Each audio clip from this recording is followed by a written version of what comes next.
Au début, quand j'ai eu ma fille, j'étais remplie de doutes, à l'instar de nombreuses mamans. Je me demandais si j'allais être la mère, une bonne mère pour elle, si j'allais lui apporter la meilleure éducation qui allait lui permettre de se développer, de devenir une femme, une adulte vraiment épanouie, qui n'a peur de rien, qui fonce et toutes ces choses-là. Je savais que je ne voulais pas lui donner la même éducation que j'avais reçue. Cela crée certaines difficultés à mon niveau parce que on dit en général qu'on ne donne que ce qu'on a reçu. Vous comprenez? En moi, j'avais reçu une éducation qui n'était pas très bienveillante, qui n'était pas très douce, et qui avait été parsemé de rejet et toutes ces choses-là. Et cela avait vraiment transformé mon caractère et tout. Donc, comment est-ce que moi, je pouvais donner une éducation douce et bienveillante à mon enfant alors que je ne savais pas comment on le faisait? C'est quoi la douceur? C'est quoi la bienveillance? C'est quoi l'affection? Je ne savais même pas ce que c'était que l'affection. Et ça me rendait vraiment triste. Comme je ne savais pas comment me comporter avec elle, mon caractère dur a repris le dessus.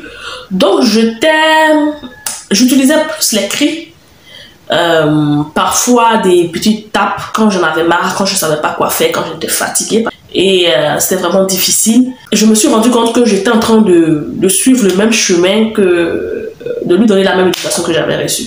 En moins grave, mais j'étais en train de donner la même éducation. Et cela me frustrait.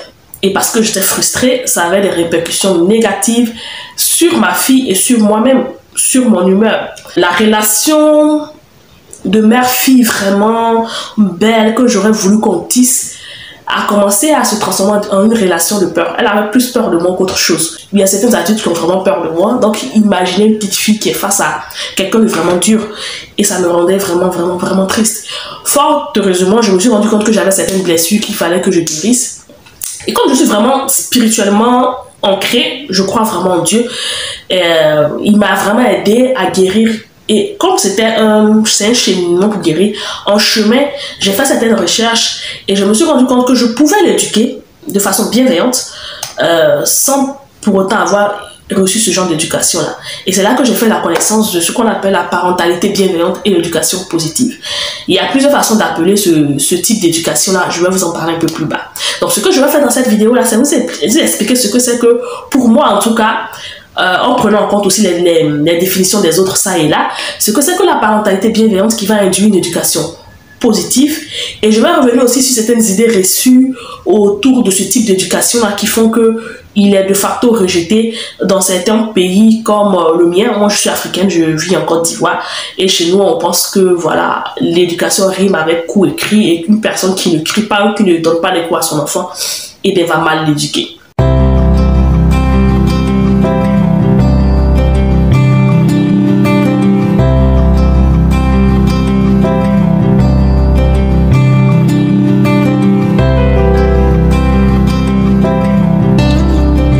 Bonjour à tous, j'espère que vous allez bien. Je suis Marie-Lise Baikobo, je suis une maman qui est passionnée et adepte de la parentalité bienveillante et de l'éducation positive. Il faut d'abord que vous reteniez qu'il y a plusieurs façons d'appeler ce type d'éducation. Il y en a qui parlent de parentalité positive, d'éducation bienveillante, bref. Moi, je préfère parler de parentalité bienveillante et d'éducation positive parce que dans un premier temps, il faut une prise de conscience du parent qui va prendre la décision d'éduquer son enfant de façon bienveillante en mettant toujours en avant la coopération plutôt que la domination.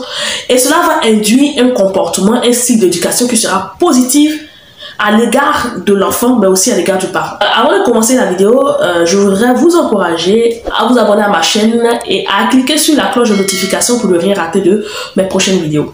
Pour ceux aussi qui sont vraiment intéressés par le sujet de la parentalité bienveillante et de l'éducation positive, je vais mettre un lien Facebook en barre d'infos, c'est le lien de mon groupe. Bref, qu'est-ce que la parentalité bienveillante qui va induire un style d'éducation positive envers notre enfant? Donc la parentalité bienveillante est un style de parentalité qui met en avant une collaboration entre le parent et l'enfant dans la mise en place de l'éducation. Le bien-être et la compréhension de l'enfant est le socle de ce type d'éducation. Contrairement à d'autres formes ou d'autres types d'éducation qui sont vraiment dominateurs, ici, l'enfant ne va pas subir son éducation. Il va y prendre part. Donc, il sera considéré et respecté en tant qu'être humain à part entière, qui doit prendre conscience de son corps, de son âme et de son esprit.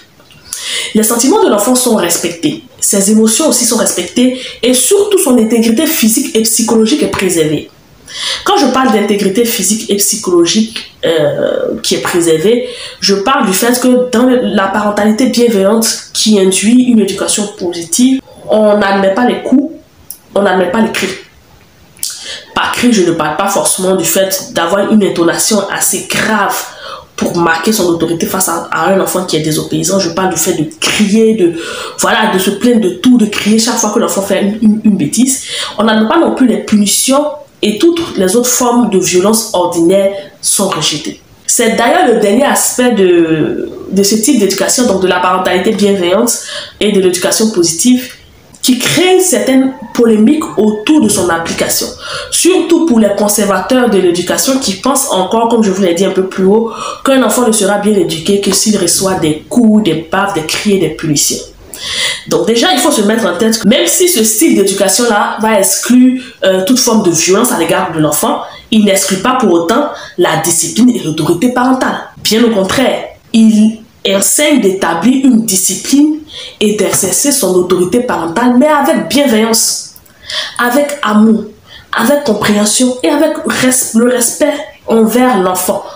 On n'essaie pas de dominer l'enfant, on ne le manipule pas, on l'aide à grandir, à avoir des valeurs, à être un adulte équilibré en lui mettant un cadre disciplinaire.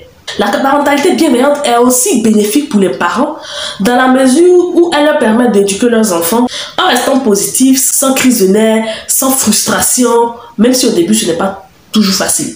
Quand votre enfant ne vous écoute pas, que vous devez crier chaque fois, c'est frustrant, c'est fatigant.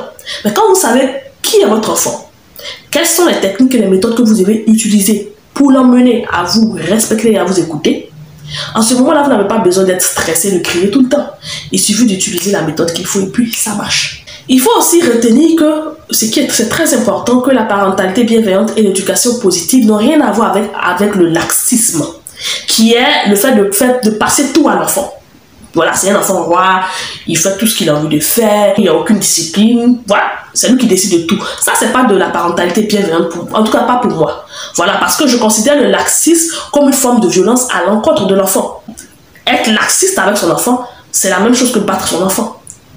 C'est juste que ce sont deux formes différentes de violence, mais c'est de la violence. Parce que quand vous éduquez votre enfant sans autorité, sans établir des règles dans un cadre disciplinaire, et qu'il pense qu'il peut faire tout ce qu'il veut, sans sanction, comme il veut, vous lui faites du mal.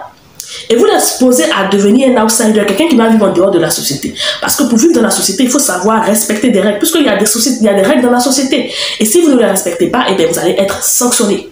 Vous êtes en train de lui faire du mal. Parce que ce sera vraiment difficile pour lui de s'intégrer dans la société. Puis il peut être blessé juste pour des petits trucs. Parce qu'on lui a toujours tout passé. Donc le laxisme n'a rien à voir avec la parentalité bienveillante et l'éducation positive. Quand on aime son enfant, on lui... Mais c'est un garde-fou. Vous n'allez pas donner une voiture à votre enfant de 5 ans parce qu'il veut une voiture pour la conduire. Il risque de faire un accident et de mourir. Je pense que la difficulté dans l'application de la parentalité bienveillante et de l'éducation positive réside dans le fait de connaître les limites entre l'éducation positive, mais surtout d'enlever des esprits de beaucoup de personnes que pour qu'un enfant soit bien éduqué, il faut forcément qu'on lui crie dessus et qu'on le tape. Un enfant peut être éduqué de façon bienveillante, sans cri, avec autorité, avec un cadre disciplinaire, sans coup, sans punition, mais avec des sanctions, et être carrément bien éduqué. Voilà, c'est ce que je voulais vous faire comprendre. J'espère que cette vidéo vous a vraiment été bénéfique. Je vous remercie d'avoir regardé. Je vais vous donner rendez-vous pour une prochaine vidéo, toujours sur la parentalité bienveillante et l'éducation positive. Ne la ratez pas.